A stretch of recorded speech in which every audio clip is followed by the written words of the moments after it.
Donc je pense que vous avez pu le voir, ce matin, on est un peu vide. Bien sûr, c'est le temps des vacances, donc on se sent un peu seul. Ça me rappelle un peu au début, quand moi et Tania nous avons commencé. Nous étions des fois qu'à 3, des fois nous étions toujours encore qu'à 3. Et le problème, c'est qu'on se sent un peu seul, n'est-ce pas? Mais on n'est jamais très seul, parce que Dieu est avec nous. Amen. Et c'est aussi dans cette perspective que Dieu m'a donné à cœur un thème très dépressif, très négatif. Et je vais vous parler ce matin de quand Dieu t'abandonne. Qui s'est déjà senti abandonné de Dieu? C'est un peu comme ce matin. Amen. Oh, je ne me sens pas seul, il y a quelqu'un avec moi. Mais c'est un peu comme ce matin, on se sent un peu délaissé. Alors, vous savez qu'on est un peu dans cette série de Jésus. On parle de Jésus, on a parlé, le premier épisode c'était de Jésus, pourquoi il est important de croire en Jésus, avec ces versets bibliques de l'Ancien Testament qui proclament la venue de Jésus. Et aujourd'hui, je voudrais vraiment qu'on prenne aussi exemple sur Jésus, parce que Jésus aussi s'est senti abandonné. Alors, qu'est-ce que ça veut dire exactement être abandonné, ou se sentir abandonné de Dieu?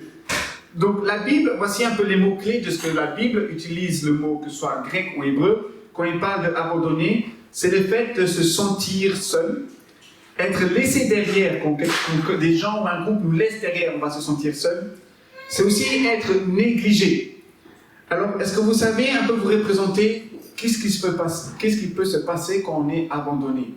Alors, on a souvent des sentiments négatifs, n'est-ce pas? Pour ceux qui ont eu l'expérience, n'est-ce pas? Et pour d'autres qui vous ne l'avez pas encore eu, que Dieu vous bénisse.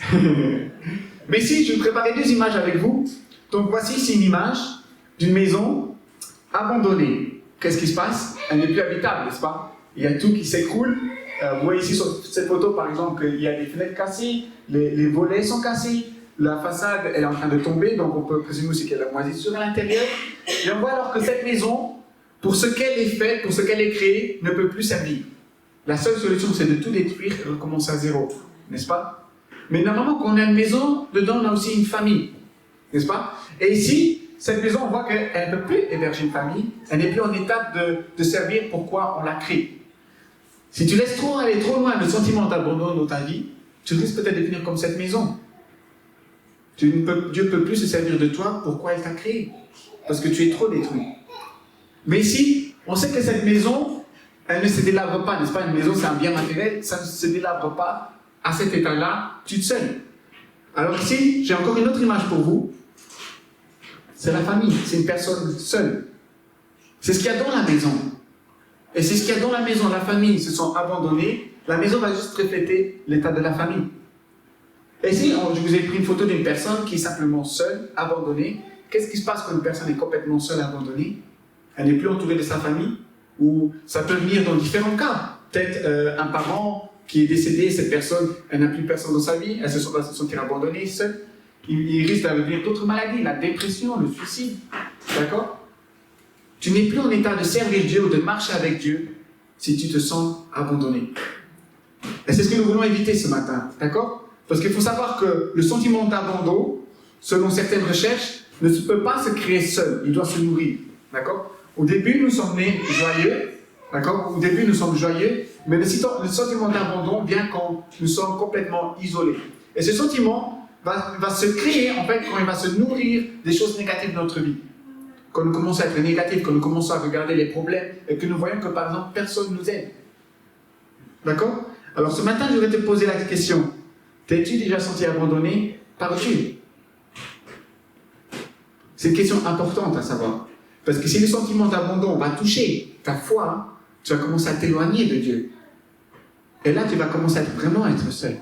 Parce que nous savons que Dieu ne nous abandonne pas. Amen? Alors, ce matin, je vais voir avec vous 3 clés principales que nous pouvons voir comment est-ce que le sentiment d'abandon peut se nourrir, d'où il peut venir, et surtout comment y remédier. Parce que le but, c'est de ne pas se sentir abandonné. Amen. Le but, c'est que nous voulons faire les choses pourquoi Dieu nous a créés. Ne pas être une maison détruite, ne pas être une famille détruite, ne pas être une personne détruite. Mais être quelqu'un de complet, authentique, comme Dieu nous a créés. Amen. Donc, on va commencer avec la première clé. De quoi se nourrit l'abandon? Parce que comme tout sentiment négatif, un sentiment négatif vient souvent d'une situation négative. Et de quoi se nourrit l'abandon? Et bien sûr, comme nous sommes dans la série de Jésus, sur laquelle on va prendre exemple, sur Jésus. Amen. Donc vous pourrez lire dans Matthieu Donc chapitre 27, et le verset 46 nous dit, vers 3 heures de l'après-midi, Jésus s'écria d'une voix forte, Eli, Eli, lama sabachthani, c'est-à-dire, mon Dieu, pourquoi m'as-tu abandonné? Donc je pense que la plupart de vous connaissent déjà cet épisode. Nous sommes en fait sur le mont de Gethsémani, d'accord? Et Jésus a déjà été crucifié. Et pendant sa crucifixion, qu'est-ce qui s'est passé? Les gens ont ri de lui, les gens se sont moqués de lui, d'accord? Il a eu une couronne en épines, il a été fouetté, ok? Et encore cette semaine, par exemple, Alessandro m'a demandé comment ça se passe une crucifixion, et j'ai dû lui expliquer un peu en détail pourquoi une personne pouvait souffrir. Et j'avais expliqué justement que vous savez, quand une personne est crucifiée, il y a des grands clous. Donc ce n'est pas les clous qu'on connaît aujourd'hui pour les planches, mais c'est des grands diamètres, très épais, et ils sont mis dans le bras. Et vous savez que le bras, il y a 2 os, et à la fin, les 2 os se rassemblent. Et les clous sont mis à cette intersection, parce qu'alors il y a tout le poids du corps qui va s'appuyer dessus. Donc c'est des os appuyés sur le clou qui vont te retenir sur la croix. Et c'est très barbare, n'est-ce pas? Malheureusement, c'est inventé par les Romains, donc italiens, et c'est pas une façon très bien de voir la croix. Mais imaginez tous ces sentiments-là, et après Jésus, juste à la fin de son appel, sur la croix, il va dire, Dieu, pourquoi tu m'as abandonné? Parce que ça vous est déjà arrivé à vous dans votre vie, tout va mal, et après encore en plus, vous avez des souffrances à l'intérieur. Ça peut être la maladie, ça peut être des situations familiales, ça peut être des attentes que vous avez d'une personne, de votre mari, de votre petit copain, de votre amoureux, et il vous a complètement déçu et que vous vous sentez complètement déchiré. Et encore en plus, là, vous vous dites, Seigneur, je me sens abandonné. Le problème de Jésus, c'est qu'il a fait tout dans sa vie. Jean nous dira qu'il a fait la volonté de Dieu. Je ne suis pas ici pour faire ma volonté, mais celle de Dieu. Puis Jésus, il a toujours une relation avec son Père. Il a toujours prié. Jésus a guéri les malades. Jésus a fait des disciples, il les a envoyés guérir les malades. Il a proclamé le message du royaume de Dieu. Donc Matthieu dira que Jésus va en fait pour proclamer que le royaume est proche, donc que Dieu est proche de toi. Et pourtant là, Jésus va se sentir abandonné. Et pendant tout son ministère, il ne s'est pas senti abandonné. Et maintenant, là où il a besoin de Dieu, il se sent abandonné. Ça vous est déjà arrivé? Vous faites tout ce qu'il faut, vous priez, vous donnez la dîme, vous faites vos offrandes, vous allez à l'église, vous vous levez le matin, vous éduquez pour les parents, vous éduquez vos enfants selon les principes bibliques. Et quand il y a un problème, il vient et vous priez Dieu, et Dieu ne répond pas, vous êtes là. Oh, je vis tout seul ou je vis avec toi, Seigneur? On est dans une relation ou c'est juste, c'est pas cette réciproque? Et là peut venir le sentiment d'abandon, quand tout va mal. Par contre, Jésus ne va pas s'arrêter là. Quand il dira, mon Dieu, pourquoi m'as-tu abandonné? Vous savez que quand Jésus révélait les sentiments profonds qu'il avait, quand il donnait des paraboles, c'était inspiré de l'Ancien Testament. Pourquoi? Parce que ses auditeurs, les personnes, connaissaient l'Ancien Testament, parce que le Nouveau n'existait pas. Il était en train d'être vécu. Et ce qui se passe ici, c'est que Dieu va en fait prendre le psaume 22, du verset 2 à 3. Mon Dieu, pourquoi m'as-tu abandonné? Donc là, on est déjà dans le psaume 22, chapitre 22, verset 2. Verset 3 dit, pourquoi t'éloignes-tu sans me secourir, sans écouter mes plaintes? Amen. Vous vous posez aussi cette question comme Jésus? Seigneur Dieu, pourquoi tu t'éloignes? Tu ne me secours pas et tu n'écoutes pas mes plaintes, pourtant je fais tout ce que tu veux. Où est-ce qu'il y a le problème? Donc on voit ici que le sentiment d'abandon de Jésus est nourri. Il dit, sans écouter mes plaintes, sans me secourir. Alors si vous vous rappelez, juste un peu avant que Jésus devait être crucifié, qu'est-ce qu'il va faire dans le jardin? Quelle prière va-t-il prier? Ses disciples vont être endormis, il sera dans le jardin, et il va dire, Seigneur mon Dieu, éloigne-moi cette coupe de souffrance. Mais ne fais pas ce que moi je veux, mais fais ta volonté. Alors, ça arrive aussi cet épisode où Jésus commençait à transpirer du sang. C'est un phénomène, je ne me rappelle plus de la parole, je l'avais déjà un peu expliqué dans la prédication d'avant, mais c'est en fait un phénomène scientifique rare. C'est quand une personne a un niveau de stress extrêmement élevé et une peur extrêmement élevée, c'est sa transpiration qui va se transformer en sang. D'accord? Donc c'est extrêmement rare, mais c'est possible. C'est rien de spécial, on n'est pas encore dans le spirituel. Mais s'il nous montre quel niveau de stress Jésus avait. Jésus avait peur. Pourtant, il a fait des miracles avec Dieu. Jésus s'est senti abandonné. Pendant tout son ministère, il était baptisé du Saint-Esprit, la présence de Dieu était avec lui. Il chassait les démons. Et maintenant, il avait peur de la mort. Il avait peur de se sentir abandonné. Mais il y a une différence entre Jésus et nous. C'est que Jésus savait pourquoi il était sur la croix. Il connaissait la raison de son abandon. Il la vivait, mais il connaissait la raison. Pourquoi Jésus a été envoyé sur la croix? Pour les péchés de l'humanité. Pour nos péchés, pour que nous ne puissions plus être abandonnés par Dieu. Pour que nous puissions continuer à vivre et vivre aujourd'hui une vie avec Dieu. C'est pour cela que Jésus a été sur la croix. Alors il n'y a qu'une chose dans notre vie qui nous éloigne de Dieu. C'est le péché. Donc vous savez que le péché, à la base, ce ne sont pas les réglementations. D'accord? Je ne dois pas voler, je ne dois pas tuer. C'est logique, d'accord? Je ne sais pas qui aime faire ça, mais c'est logique qu'il ne faut pas tuer et pas voler. Ok? Mais le péché à la base, c'est la désobéissance. Le péché de Adam et Ève, l'origine du péché, c'est désobéir à la volonté de Dieu. Désobéir pourquoi Dieu t'a créé. Donc si pendant cette semaine, tu sais que Dieu t'a demandé de faire quelque chose, tu ne l'as pas fait, entre guillemets, c'est péché. D'accord? Après, nous avons bien sûr la loi, les 10 commandements que vous connaissez. Et pour les Juifs, pour la culture biblique de l'Ancien Testament, ils avaient plus ou moins 600 lois, d'accord, qu'ils devaient respecter. Il y avait 300 positifs, 300 négatifs. On l'avait déjà une fois vu, surtout pendant nos études bibliques, où les gens, s'ils obéissaient, ils faisaient quelque chose de bien, qu'est-ce qui se passait? Une bénédiction de Dieu. S'ils désobéissaient, ils faisaient quelque chose de mal, qu'est-ce qui se passait? Une malédiction. D'accord? Ancien Testament. Mais aujourd'hui, nous sommes dans un temps de grâce. Dieu ne nous punit pas, on ne va pas mourir de nos péchés, mais le péché nous éloigne de Dieu. Et c'est pour cela que Jésus est là. Le péché, c'est l'unique source que l'ennemi a dans ta vie pour te sentir abandonné de Dieu, pour que Dieu ne puisse pas intervenir. Alors Jésus sait pourquoi il était à la croix. Et bien sûr, on sait que Jésus aura été seulement temporairement abandonné par Dieu, à cause du péché du monde qu'il a pris sur lui. Plus tard, il va ressusciter, il sera à la droite du Père. Il va même dire à ses disciples, restez à Jérusalem.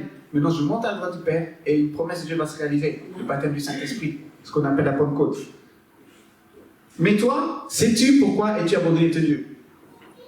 Et je voudrais t'encourager ce matin et sur cette première clé.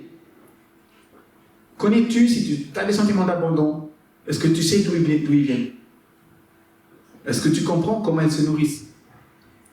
Comme par exemple avec Adam et Ève, nous savons que c'était la désobéissance, Jésus a su d'où il venait. D'un simple petit fait, d'un simple petit fruit, le péché est rentré. Ne néglige pas les détails dans ta vie. Ton sentiment peut venir d'une simple petite action, pensée, ou quelque chose que tu as vécu qui t'a fait mal. Tu vas commencer à te sentir abandonné, tu vas commencer à te fâcher avec Dieu. Ok, alors aujourd'hui je suis fâché, je ne prie pas à Dieu. Demain Dieu ne m'a pas répondu, je ne vais pas le prier. Et au fur et à mesure, ça va devenir une habitude. Et après, au fur et à mesure, tu vas t'éloigner. Tu laisses ta vie de sanctification, ta vie dédiée à Dieu, tu vas commencer à la laisser de côté. Donc, ce n'est pas que tu vas te sentir abandonné par Dieu, mais toi aussi, tu vas commencer à abandonner Dieu. Que pouvons-nous dire de Job? Tout a été mal dans sa vie.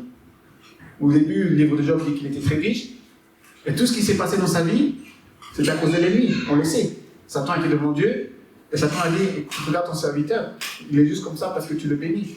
Et lui a dit, ok, tu peux tout faire, mais ne le tue pas. Et on sait que l'ennemi a une limite dans notre vie, une limite pour nous faire, si c'est permis par Dieu, nous faire de la souffrance, ou nous faire mal. Mais dans tous les cas, c'est parce que Dieu est trop fier de nous. Parce que Dieu a dit à Satan, t'as vu mon serviteur? Lui, il fait tout ce que je lui demande, il me respecte, il m'aime, il agit par amour. Ce matin, nous avons chanté, Dieu, tu as donné, Dieu te reprend. Ça vient de Job, qui dit à sa femme, comment ça? Toutes les bénédictions de Dieu, on peut les accepter, et une fois que notre foi est mise à la preuve, on n'a pas le droit d'accepter. Dans 1 Pierre, vous pourrez lire que notre foi est traitée, passe à travers le feu, et brûlée, pour que seulement toutes les impuretés il va le comparer en fait à l'or, et comme vous le saurez, c'est que l'or, qu'est-ce qui se passe? Vous avez un lingot d'or, qu'est-ce qui va se passer? Il va passer par le feu, on va le faire fondre, et toutes les impuretés de l'or vont brûler. Donc ce ne sera plus 1 kilo d'or que vous aurez, mais peut-être quelques grammes. Mais ces quelques grammes, c'est l'or pur. C'est pour ça que Jésus nous dit qu'il ne faut pas beaucoup de foi. mais une foi aussi petite qu'une graine peut bouger une montagne. Nous n'avons pas besoin d'une énorme quantité de foi pour faire de grandes choses. Tu as juste besoin d'une foi authentique pour faire de grandes choses. Dieu ne regarde pas la quantité, il regarde la qualité. La qualité de ta relation avec lui. Est-ce que ta qualité de révélation, tu l'as abandonnée à cause de ce qui arrive dans ta vie? Que connaît où est-ce que se nourrit l'abandon? On va aller même plus loin. Quand l'abandon s'est nourri, quand il commence à se manifester, on sait que l'abandon peut se manifester à cause de certaines situations négatives, à cause de certains problèmes que nous pouvons avoir dans notre vie. Ici, la deuxième clé que je veux vous partager, c'est que l'abandon peut avoir aussi une autorité sur notre vie, sur nos choix. Alors, j'ai pris une définition du dictionnaire qui vous montre ce que l'abandon veut dire. L'abandon est le fait de délaisser, de négliger ou de se séparer volontairement d'une personne ou d'un bien, ou le fait de renoncer à un droit ou une procédure. C'est-à-dire, l'abandon, c'est quand on arrête de faire quelque chose, délibérément. Et quand on se sent abandonné de Dieu, qu'est-ce qui va se passer? On va arrêter de prendre des choix envers Dieu délibérément. Alors, je voudrais te demander ce matin, est-ce que tu as déjà fait des choix qui t'ont amené à abandonner des choses que Dieu t'a demandé de faire? Regardons un peu dans Matthieu, au chapitre 26. Je vais vous lire à partir du verset 69. Ici, on va parler de Pierre. Pierre était assis dehors, dans la cour. Une servante s'approcha de lui et dit: « Toi aussi, tu étais avec Jésus, le Galiléen. » Mais il le nia devant tous en disant: « Je ne sais pas ce que tu veux dire. » Verset 71. Comme il s'est dirigé vers la porte, une autre servante le vit et dit à ceux qui se trouvaient là: « Cet homme aussi était avec Jésus de Nazareth. » Il le nia de nouveau avec serment: « Je ne connais pas cet homme. » Verset 73. Peu après, ceux qui étaient là s'approchèrent et dirent à Pierre: « Certainement, toi aussi, tu fais partie de ces gens-là, car ton langage te fait reconnaître. » Alors il se mit à jurer en lançant des malédictions: « Je ne connais pas cet homme. » Aussitôt, un coq chanta. On va s'arrêter ici. Après, bien sûr, plus tard, Pierre va se rendre compte que le coq a chanté et va se rendre compte de la prophétie que Jésus lui a dit. Il a dit: « Tu vas me nier jusqu'à 3 fois pour te montrer que tu vas me tourner le dos, quand les gens vont dire que tu es avec moi. » Et ici, qu'est-ce qui se passe avec l'apôtre Pierre? Tout d'abord, c'était un disciple de Jésus depuis le début du ministère de Jésus. Il a vu toutes les situations avec Jésus. Il a vu les bénédictions de Jésus, il a vu comment Jésus a guéri, comment il a chassé les mal, comment il a chassé les démons, comment il a ressuscité aussi les morts, comme Lazare. Pierre était présent dans chaque partie, dans chaque ministère de Jésus. Et il était très proche de Jésus. Et quand Jésus avait dit à Pierre: « Pour moi, il faut que j'aille maintenant à Jérusalem, parce que je vais me faire prendre, je vais me faire crucifier. » Jésus a dit à ses disciples qu'il allait mourir et qu'il va aller à un endroit où personne ne peut le suivre. Et Pierre était contre. Et Pierre dit à Jésus, motivé devant Jésus: « Écoute Jésus, moi je vais te suivre. Peu importe où tu vas aller, peu importe ce qui va t'arriver, moi je vais te suivre. J'irai avec toi jusqu'à la mort. » Et c'est là que vient la prophétie de Jésus. Mais Pierre, je te le dis, je te connais. Tu m'as mis 3 fois. Tu ne vas pas faire ce que tu me dis. Puis il s'arrête dans le jardin de Gethsémani. Jésus se fait capturer. Et ici, on arrive dans ce contexte où en fait Pierre a suivi Jésus, a suivi les gens qui l'ont capturé pour savoir ce qui va se passer. Et Jésus a été au tribunal et les gens ont dû chercher un faux témoignage pour condamner Jésus. Et Jésus leur a dit: « Comment j'étais tous les jours avec vous dans le temple, tous les jours j'enseignais. » D'accord? Il faut savoir qu'une personne, ou le temps de Jésus qui enseigne, une personne qui a une autorité aussi spirituelle. Donc tous les jours j'enseignais le peuple. Et vous venez que maintenant, après 3 ans de mon ministère, me prendre, m'amener devant le tribunal, et encore en plus vous faites des mauvaises témoignages envers moi. Pourquoi? Pour me crucifier. Parce que vous êtes jaloux. Vous venez avec la force, avec des épées et des boucliers. Et tout cela, c'est Pierre qui l'a vu. Il l'a vécu. Et puis les gens commencent à l'accuser. Et ici on arrive au moment où Pierre néglige Jésus. Qu'est-ce qui s'est passé? Pierre s'est tout simplement laissé submerger par la peur. Il a eu peur de ce qui se passe. Je veux dire, je pense que chacun d'entre nous, on peut avoir peur. Si quelqu'un vient vous kidnappe, vous met en prison, et puis vos disciples arrivent ils ne vont pas essayer de s'interposer. Parce qu'il y a beaucoup de gens, ils peuvent avoir des familles, ils peuvent avoir des personnes qu'ils aiment. Ils disent, ok, maintenant je vais m'arrêter là. Ma foi, elle s'arrête là. Et ici, on peut voir que Pierre a abandonné Jésus. Il l'a négligé. Donc Jésus ne s'est pas seulement ne s'est pas seulement senti abandonné par Dieu sur la croix, mais aussi par ses disciples. Ce qui a poussé Pierre à régner, c'était la pression. Parce que les gens voulaient tuer tous les disciples, tuer aussi Jésus.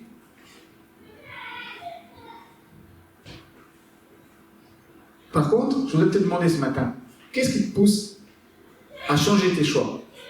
Ça se peut que tu te disais au début de ta conversion, au début quand tu as commencé à servir Dieu, moi, je ferai tout pour Dieu. Je veux le servir dans l'église, je veux grandir spirituellement, je veux vivre ce que les apôtres vivent. Et puis au fur et à mesure de ta vie, tu commences à avoir peur, tu as eu des déceptions, tu as eu des déchirures, donc tu commences à abandonner certains choix. Et après, ça arrive que même des situations vont changer tes choix. Comme Pierre. Et là, on voit que le sentiment d'abandon peut commencer à être influencé. Et ça, c'est très mauvais. Parce que Pierre s'est senti après seul. La Bible dit qu'il va aller s'isoler et pleurer. Pleurer beaucoup. Parce que ce qu'il avait dans son cœur et son reflet de sa réalité n'était pas juste.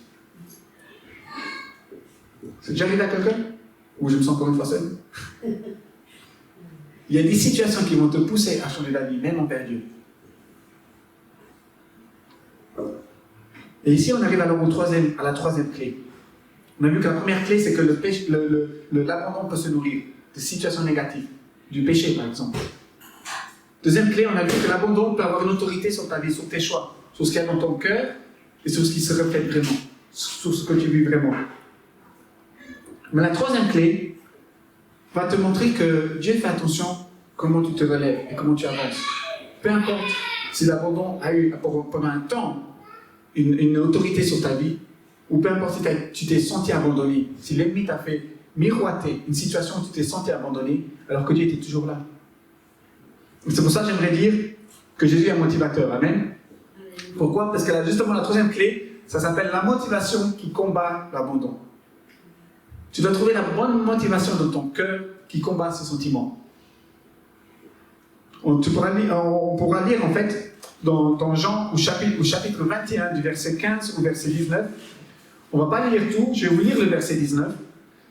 Il est écrit, il dit cela pour indiquer par quelle mort Pierre révélerait la gloire de Dieu, puis il lui dit, suis-moi.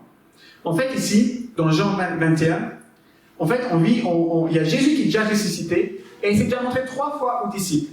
Et la 3e fois qu'il se montre aux disciples, il va avoir une conversation avec Pierre. Il ne l'aura pas eu avant. Mais la Bible dit, la 3e fois, Jésus va aller chez Pierre, et il va avoir une conversation avec lui. Et c'est une conversation touchante.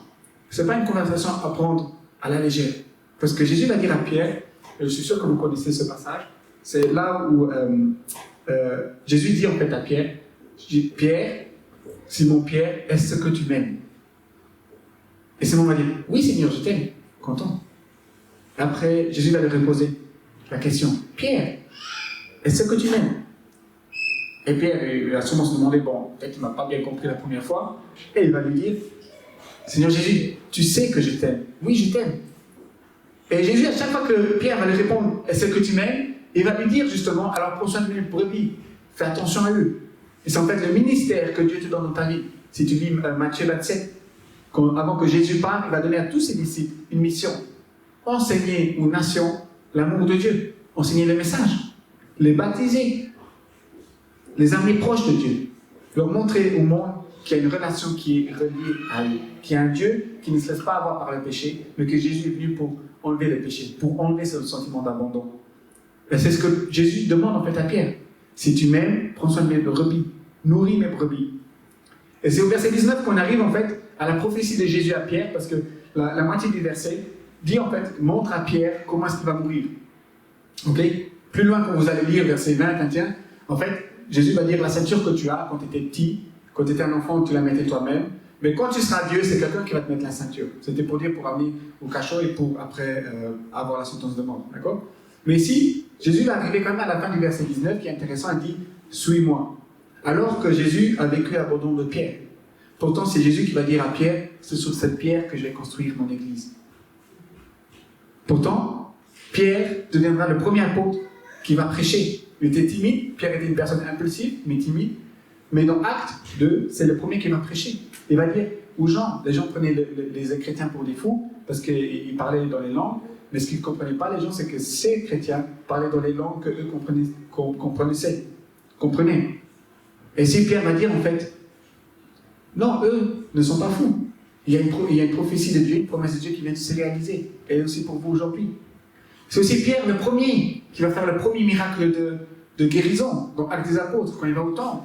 Il y aura une personne handicapée près de la porte qui prend en fait qui demande les pièces, ce sont en fait les taxes pour le temple. Et Pierre va lui dire, écoute, moi je n'ai rien, je n'ai pas d'argent, mais ce que j'ai en Christ, je te le donne. Lève-toi et marche. Premier miracle, Pierre. Alors que c'est Pierre qui a régné Jésus. C'est Pierre qui a délaissé cette relation avec Jésus. C'est grâce à Pierre, un des apôtres principaux de Actes des Apôtres, plus Paul, bien sûr, ce sont les deux apôtres principaux, qui aura la naissance du christianisme. Paul était plus pour les gens étrangers, donc des gens comme nous. Paul, c'est lui qui voyageait en Macédoine, qui faisait un peu le tour. Pierre était souvent resté à Jérusalem et dans les environs du pays. Mais eux deux étaient les apôtres, un des apôtres principaux d'Actes des Apôtres. Pourtant, Pierre avait négligé Jésus. Ce qui est touchant, c'est que Jésus lui dit « Suis-moi ». Ça peut arriver à tout le monde de tomber. Mais ça ne veut pas dire que Dieu est fâché contre toi. Ça peut arriver à tout le monde de se sentir abandonné par Dieu. Vous savez pourquoi? Parce que des fois, Dieu ne nous révèle pas toute sa volonté sur lui. Job ne savait pas que Dieu avait dit à Satan « Je te permets de lui faire mal, parce que moi je suis fier de Job, parce qu'il me respecte. » Et je sais que sa relation avec moi est motivée par l'amour. Et c'est ici que je vais venir de retour au point de l'amour. Quand Jésus, il faut savoir que nos Bibles traduisent le mot amour par amour en français, d'accord? En anglais, love. Mais en grec, il y a deux mots pour signifier l'amour. Nous avons le mot philéo, qui est en fait lié à l'amour d'amitié, d'accord? Un amour d'amitié. Et il y a le mot agapao. Le mot agapao, c'est un amour que nous pouvons retrouver dans une relation. On est prêt à tout s'engager. Et c'est le mot-là, amour, que Jésus emploie envers Pierre, qui lui demande, est-ce que tu m'aimes? Est-ce que tu as un amour de relation pour moi? Pas juste amitié, on se voit, on s'organise des rendez-vous pour se voir, mais un amour de relation, on va être tous les jours ensemble. Et par contre, Pierre lui répondait, philéo, il disait, j'ai un amour d'amitié, on est des amis. Mais Jésus lui disait, non, c'est un amour de relation avec moi, sois avec moi, suis-moi, suis mes commandements, suis mes principes, suis ce que je t'ai enseigné. Et tu n'es pas seul, parce qu'il y a une promesse sur ta vie. Quand Jésus monte au ciel, il dit, je serai avec vous jusqu'à la fin du monde, jusqu'à la fin de votre vie. Tu n'es pas seul. Ça, c'était la motivation. Et cette motivation a surmonté le sentiment d'abandon que Pierre avait eu envers Jésus. Et je pense que si tu trouves la bonne motivation, que tu te remettes en question ce matin, avec Dieu, peu importe si tu as eu des sentiments d'abandon, il est temps que tu commences à te relever comme Pierre, et que tu commences à te dire, ok Seigneur, je me suis senti abandonné, et je sais que souvent c'est peut-être ma perspective, où tu as permis des choses pour que ma foi soit brûlée, pour qu'il n'y ait que la qualité qui sorte. Et ce matin, je voudrais te dire, Seigneur, que je voudrais continuer à remarcher avec toi. Je voudrais te suivre, comme Pierre. Et c'est ce que je voudrais t'inviter ce matin, et je voudrais vous encourager alors à vous lever aussi juste pour une courte prière, une prière entre vous et Dieu. Et tout simplement pour commencer à dire à Dieu, Seigneur, ce matin, je me suis senti abandonné, ou je t'ai abandonné, que ce soit dans certains cas de relation, j'ai abandonné ma vie de sanctification, peut-être j'ai commencé à abandonner aussi la foi que j'avais pour toi.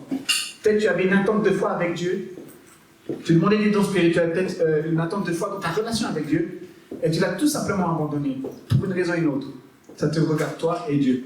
Quand Jésus a eu la conversation avec Pierre, quand il est réapparu la troisième fois, c'était une conversation privée, c'était entre lui et Pierre.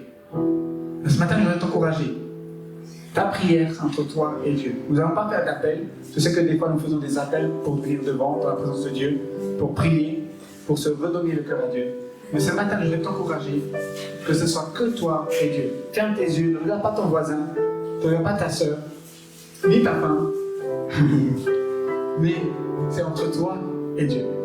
Seigneur, nous savons qu'il y a des sentiments d'abandon qui peuvent nous détruire, qui peuvent détruire notre vie, qui peuvent détruire notre perspective, notre vue sur la réalité, notre vue sur ta volonté que tu as pour notre vie, Seigneur. Mais ce matin, Seigneur, nous te remettons toutes choses. Nous te demandons pardon, Seigneur, pour ce sentiment qui a pris le dessus, pour ce sentiment qui a pris l'autorité sur nos vies, Seigneur. Et ce matin, Seigneur, nous te montrons notre motivation à te suivre, Seigneur. Nous sommes prêts, Seigneur. Nous voulons te suivre, Seigneur, avec l'amour que nous avons pour toi, Seigneur. Avec l'attente que nous avons de toi, Seigneur, nous te suivons, Seigneur.